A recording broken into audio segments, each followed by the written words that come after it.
40년까지 12차례 교도소를 드나들며 정가 78범에 59대 된 사람이 있다고 합니다. 그 사람은 1년에 2-3번 내지 6번까지 교도소에 들락거리는 그런 일을 했다고 해요. 주로 폭력사건, 사기사건으로 그 사람이 교도소를 드나들었다. 정가 78범인데 아직도 변화받을 기미가 보이질 않아서 죽을 때까지 교도소에 들락날락하면 정가 100범도 넘게 생겼다 하는 것입니다. 그 사람은 이 세상에 교도소 다니려고 온 사람인 것 같습니다. 그런가 하면 어떤 사람은 죄를 짓고 교도소에 갔다가 예수를 믿게 되었습니다. 그리고 그 사람이 변해서 세상에 나와서 신학교를 나와 목사가 되었습니다. 그리고 그 사람이 목사가 된 후에 교도소에 찾아다니면서 죄인들에게 복음을 전하는 일을 하고 교도소에서 나오는 사람들을 관리하는 복지시설을 만들어서 그들을 돌보며 그들의 길을 열어주는 그런 일을 하는 변화받아 새 사람이 되었다고 합니다. 오늘 세례 요한은 요단강가에 세례받으러 나오는 무리들을 향해서 세례를 베풀 뿐만 아니라 어떤 무리를 향해서 독하게 책망을 했습니다. 독사의 자식들아 하면서 책망을 했어요. 세례받으러 나오는 무리에게 독사의 자식들아. 그 7절에 보면 요한이 세례받으러 나오는 무리에게 이르되 독사의 자식들아. 누가 너에게 일러 장차올 진노를 피하라 하더냐. 요단강가에 세례받으러 나오는 사람들을 책망을 했는데 아주 심하게 책망했어요. 독사의 새끼들이라고. 너희는 독사의 새끼들이다. 그래서 다른 데 보면은 이 사람들이 바리새인과 사두개인이었다고 말하고 있습니다. 바리새인, 사두개인들은 그 당시에 종교 지도자들이었습니다. 왜 독사의 새끼들아 이렇게 책망했느냐. 그 다음에 보면은 난리 있어요. 8절에 보면 회개에 합당한 열매를 맺고 속으로 아브라함이 우리 조상이라 말하지 말라. 내가 너에게 이르노니 이 돌들로도 아브라함의 자손 되게 할 수 있다. 회개에 합당한 열매를 맺고 속으로 아브라함이 우리 조상이라. 이 사람들은 아브라함의 후손이기 때문에 이 사람들은 자동으로 천국 간다고 이렇게 생각을 했어요. 우리는 아브라함의 자손이기 때문에 우리는 무조건 천국 다 간다 이렇게 생각을 하고 세례를 받으면서도 변하지를 않았어요. 그런 이들을 향해서 세례 요한은 독사의 자식들아. 세례를 받으면서도 변화할 줄 모르는 사람들을 향해서 독사의 자식들이다. 그런 책망을 하는 얘기를 들은 사람들 중에 무리가 겁을 먹고 그러면 우리는 어떻게 해야 됩니까? 그때 세례 요한은 옷이 2벌 있는 자는 옷 없는 자에게 나눠주고 먹을 것이 있는 자도 그렇게 해라. 유대인들은 당시 그 일교차가 심해서 낮에는 덥고 밤은 너무 추워서 밤에 입을 내일을 하나도 준비해가지고 다니는 그런 경향이 있었다 그래요. 그런 사람들을 향해서 옷이 2벌 있는 자는 옷 없는 자에게 나눠주고 먹을 것이 있는 자도 그렇게 해라. 그때에 세금을 받는 세리들이 예수님께 나왔습니다. 예수님, 우리는 어떻게 하면 됩니까? 그때 예수께서 너희는 정부에서 정한 세 외에는 더 받지 마라. 그렇게 말씀을 하셨어요. 그때에 세리들은 정부에서 100원을 걷으라면 110원을 걷어가지고 100원은 정부에 바치고 10원은 자기가 떼먹었어요. 그러다 보니까 그 사람들이 부정축제를 해가지고 세리들이 다 부자가 됐어요. 이제 세례를 받은 후에는 정한 세만 받고 그런 식으로 도둑질하지 마라.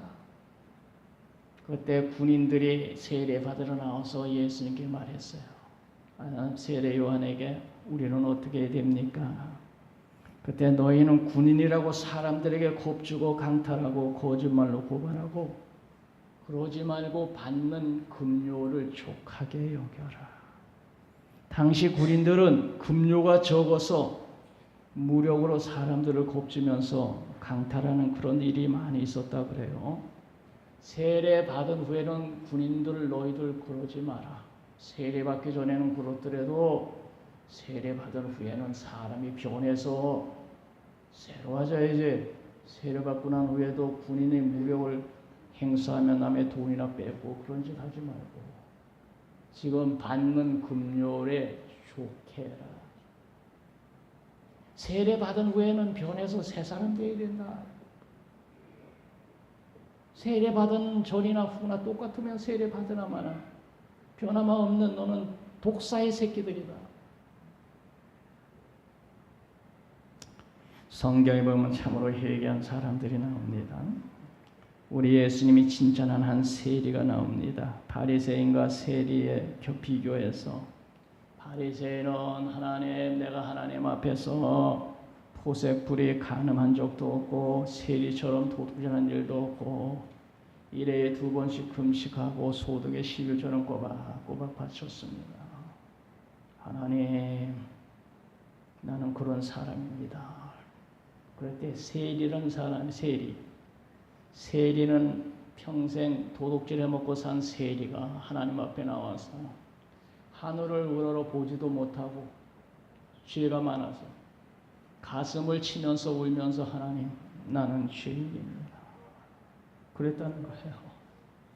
그때 예수님께서 저렇게 주님 뜻대로 살았다는 바리새인보다 가슴을 치며 눈물을 흘리는 저 사람이 진실된 사람, 저 사람이 천국 갈 사람이다.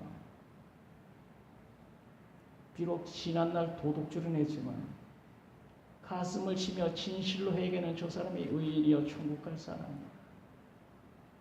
예수님이 칭찬해요. 진실된 회개가 있어요. 예수님이 칭찬한 사개오라는 사람도 있어요. 그 사람은 세무서 서장을 하면서 높은 지위에 있어가지고 이 사람은 더 큰 도둑질을 하는 사람이에요. 더 큰 도둑질. 세무서장이에요. 그래가지고 아주 부자가 되었어요.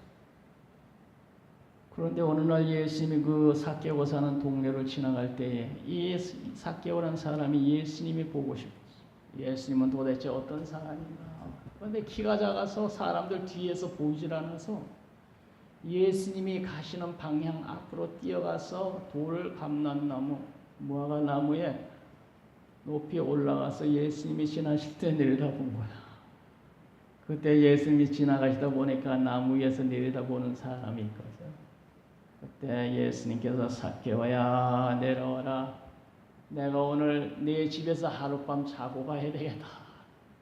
예수님이 보는 것만 해도 영광인데 자기 집에 와서 주무시고 하겠더니 너무 항송해가지고 얼른 내려와서 자기 집에 영접을 했어요. 그리고 이 사람이 예수님을 자기 집에 영접하고 너무 감동을 받아서 예수님, 저는 세무소장하면서 가가에 도둑질 많이 해서 부자가 된 사람입니다. 오늘 예수님 만난 이후에 내 소유의 절반을 가난한 자들에게 나눠주고 누구의 것을 속여서 빼앗은 일이 있으면 내가 4배로 갚겠습니다. 예수님 만난 후에 예수님 앞에 자기 죄를 회개했어요. 세무소장으로 내가 과거에 도둑질 많이 한 사람인데 지금 있는 소유의 절반을 가난한 자들에게 나눠주고 누구를 속여서 빼앗은 일이 있으면 4배로 갚겠습니다. 예수님이 감동을 받았어요. 오늘 구원이 이 집에 이르렀도다. 이 사람도 아브라함의 자손이 하나님을 만나고 예수를 만나고 세례를 받았으면 사람이 변해서 새로워져요. 예수님이 칭찬했어요. 과거에 도둑질 많이 해서 부자는 됐지만 이렇게 회개하는 삭개오가 구원받았다. 이 사람도 아브라함의 자손이다. 그래요. 구약이 보면 니느웨 성의 사람들의 참회가 나옵니다. 니느웨 사람들의 죄를 많이 지는 도성이었는데 그 사람들은 유대 사람도 아니었습니다. 요나라고 하는 사람이 하나님 명령을 받고 니느웨 성에 가서 40일이 지나면 이 성이 멸망받는다 하면서 그 성에 다니면서 소리쳤어요. 40일이 지나면 이 성은 멸망받는다. 그 말을 들은 사람 사람들이 모두 놀라서 우리 성이 40일에 멸망받는다는데 큰일 났구나. 왕으로부터 시작해서 온 신하들이 베옷을 입고 하나님 앞에 엎드려서 자기의 죄를 고백을 했어요. 임금님으로부터 모든 백성들, 심지어는 짐승에까지 베옷을 입히고 하나님 앞에 엎드려서 자기들의 죄를 회개를 했어요. 그때 하나님께서 그들의 회개를 들으시고 그들에게 내릴 진노를 거두어 들이셨다. 요나서 3장에 보면 그런 말씀이 나와요. 하나님의 뜻을 돌이키사 그들에게 내리려고 하는 재앙을 내리지 아니하시니라.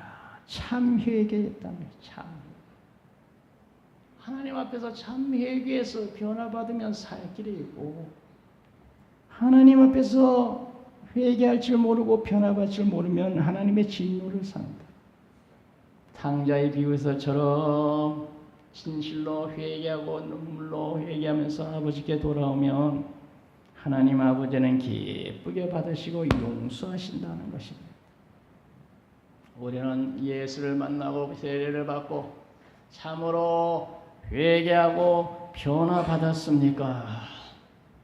우리는 예수를 믿고 변화받은 새 사람이 되었습니까? 세례 요한의 독사의 자식들아. 그런데 예수님도 독사의 새끼들아 이렇게 책망한 사람들이에요.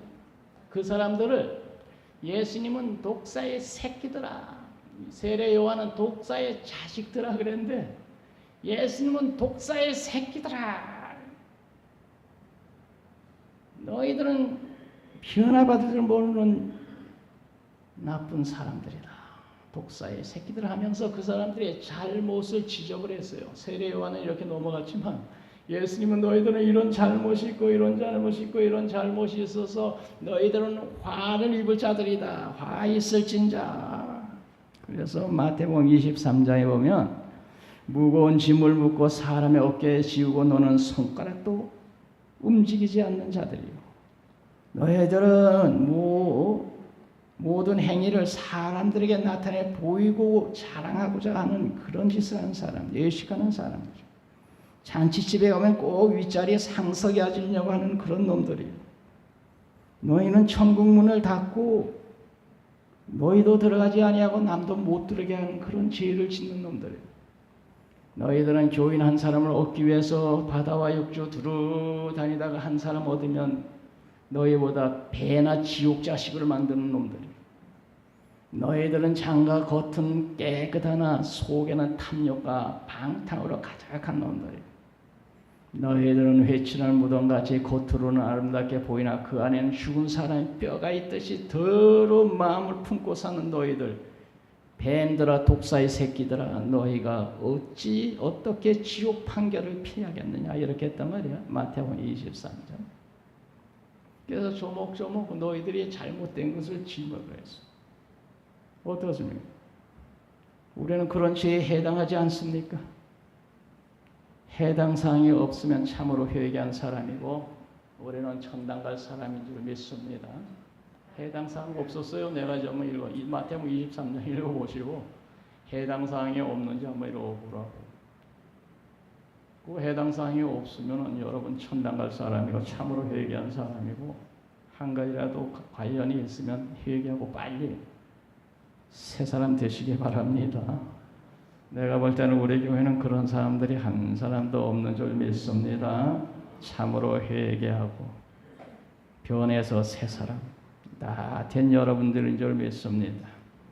여러분들이 교회에 나와서 이렇게 예수를 믿고 믿음 생활을 열심히 하잖아요.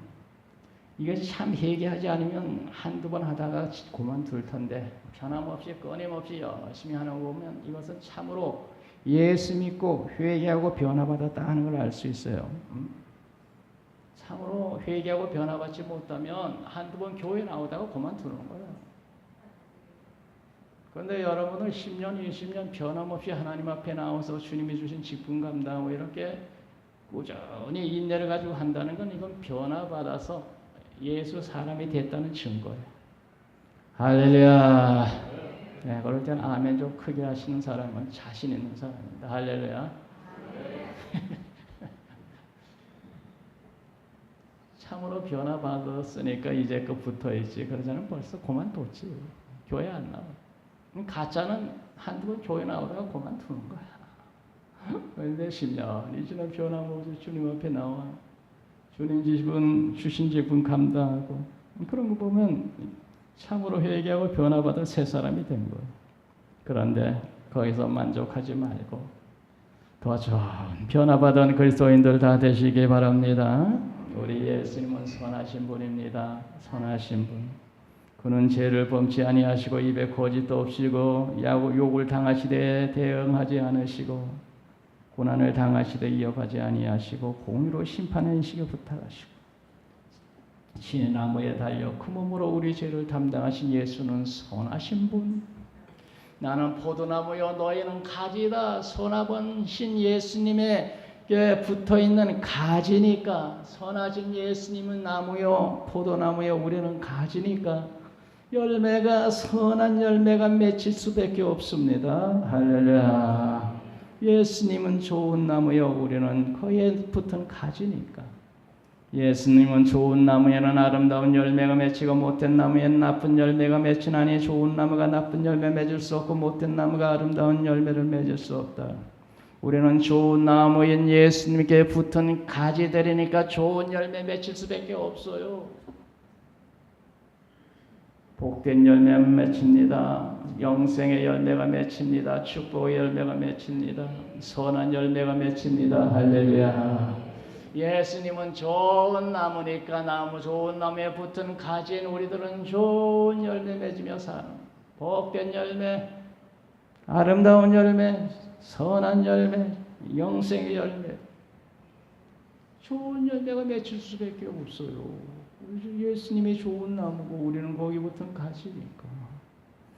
그런데 앞으로도 더 좋은 열매들 맺혀서 하나님께 영광 돌리시다. 일본의 노벨 문학상 후보로 거론되는 하루키라고 하는 일본 사람이 일본의 침략국에 대해서 언제까지 사죄해야 됩니까? 하고 이렇게 기자가 물었어요. 노벨 문학상 후보가 되는 하루키라는 사람에게 기자가 도대체 우리나라는 침략국 저 한국이나 중국이나 이런 침략한 나라들에 대해서 언제까지 잘못했다고 참회해야 됩니까? 이렇게 물었더니 그 사람이 하는 말이 상대 국가가 깨끗이 풀린 것은 아니지만 그만큼 사죄를 해오니 알겠습니다. 이제 됐습니다. 침략받은 나라들이 깨끗이 풀린 것은 아니지만 그만큼 사죄해 오시니 이제는 됐습니다. 이렇게 말할 때까지 계속 잘못했습니다. 계속 잘못했습니다. 계속 잘못했습니다. 계속 해야 된다는 거예요. 깨끗이 풀린 것은 아니지만 그만큼 사죄를 해오니 이제는 됐습니다. 상대 국가에서 우리 한국에서 자기들 향해서 그렇게 계속 잘못했다고 사죄하니 이제는 그만합시다. 그만하면 됐습니다. 이렇게 말 들을 때까지 계속 사죄해야 된다는 거예요. 진실된 사죄 그렇게 해야 된다는 거예요. 오늘 우리 하나님 앞에서 진실된 고백 회개가 있어야 된다는 것이죠. 오늘 이 말씀을 요약하면 첫째, 너희들은 예수 믿고 회개하고 예수 믿었으니 사랑의 삶을 살아라. 옷두벌 있는 자는 없는 자에게 하나 주고 먹을 것이 있는 자도 그렇게 하라. 사랑해서. 두 번째로 우리 예수 믿고 회개하고 예수 믿고 예수 사람 됐으니 진실된 삶을 살아라. 세리는 정한세 외에 더 거두지 말고 정한세만 받으라. 진실된 삶을 살아라. 세 번째로 군인들이 한 말처럼 너희들은 사람들에게 무력을 행해서 돈 빼앗고 그런 짓 하지 말고 받는 요를 족하게 여겨라. 오늘 현실을 족하게 여기고 하나님 앞에 감사하며 사는 사람이 되라는 거예요. 감사하며. 물론 더 열심히 해서 더 좋은 삶이 되어야 되겠지만 그러나 오늘 금요에 족할 줄로 알아라 그랬거든. 오늘 현실을 족할 줄 알고 하나님께 감사할 줄 아는 사람이 되라는 거예요. 그렇게 우리 사십시다. 불평 불만 속에서 왜 내 신세가 요 모양이냐 하면서 불평 불만하고 살지 말고 오늘 현실에서 족한 줄 알고 하나님께 감사하며 살면 더 좋은 날이 올 줄로 믿습니다. 사지마비 중증 장애인인 이일세라고 하는 사람이 있어요. 1984년 용평 스키장이가 스키 타다가 잘못돼가지고 전신 사지가 마비된 사람입니다. 그런데 이 사람이 낙심하지 아니하고 용기를 내서 하버드 대학에 가서 공부를 하고 들어와서 이 사람이 사지가 마비된 사람 휠체어를 타고 하버드 대학에 가서 공부를 하고 들어와서 국내에서 교수 일을 하고 좋은 일을 많이 하는 사람이에요. 그런데 이 사람이 책을 썼는데 내게도 100가지가 넘는 감사가 있습니다. 사지가 마비되어서 휠체어를 타고 사는 사람이 내게도 100가지가 넘는 감사의 조건이 있습니다. 사지 마비되어서 휠체어 타고 다니는 사람이 100가지가 넘는 감사가 있다는가. 그러면서 감사의 조건들을 쫙 적어놨어요. 오늘 우리가 사지가 멀쩡한 우리들은 보는 1000가지가 넘는 감사가 있겠네. 오늘 받는 금요에 족한 줄로 알아라. 오늘 이 환경에서 감사하고 살아라. 참으로 회개한 사람은 오늘에 만족하고 하나님께 감사하는 그런 사람인 줄 믿습니다. 왜 회개를 안 하십니까? 오늘에 족하고 감사하십시다. 에이, 감사가 그렇게 힘이 없냐? 회개했으면 이렇게 변화된 삶을 살아라. 사랑의 삶을 살아라. 진실의 삶을 살아라. 오늘 족하며 감사의 삶을 살아라. 이제까지도 우리가 그렇게 살았지만 앞으로 더욱 그렇게 사는 우리 모두 회개하고 세례받고 예수 사람 된 우리들 더욱 그렇게 사십시다. 믿습니다. 거룩하신 아버지 하나님,